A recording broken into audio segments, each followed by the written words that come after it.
Thank you. I come to you this evening not bearing gifts, but it is great to be a part of a partnership to try to restore Memorial Park.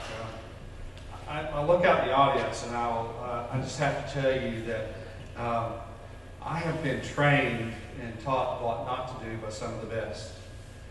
Claire Cardell, thank you very much. I can show you the scars. Ms. Hershey, thank you very much for the things that you have done in the past. I remember talking with a group represented about that Ms. Hershey was there, and we were trying to think about what to do with the West Loop, and I was trying to get a consensus of where we were going, and this was maybe 15 or 20 years ago.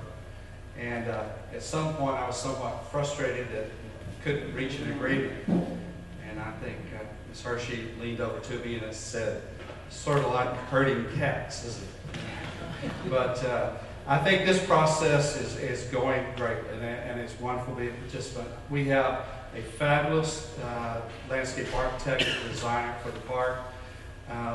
The words that he said when he was selected, he used words like, the land will tell us what it wants to be.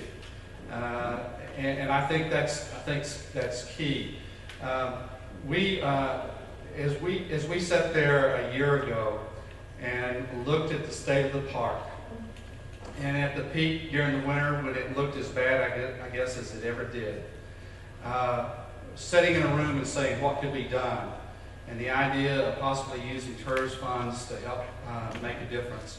And so we come to the table as a mechanism to bring money to the table, to give some discipline to that funds, to give focus to the Memorial Park. And that decisions about how those funds are being decided is completely within the master plan. And then a steering committee made up of Memorial Park Conservancy, members of our TERS board, and of course, Houston Parks Department, Mayor and City Council. So lots of people get to make that decision about how funds are going to be spent. And I think all of you in this room are helping decide what that master plan looks like. Having said that, we'll be here later tonight. If anybody has any questions about maybe how the TERS works and what it can do in the park, I'd be happy to answer any questions you might have.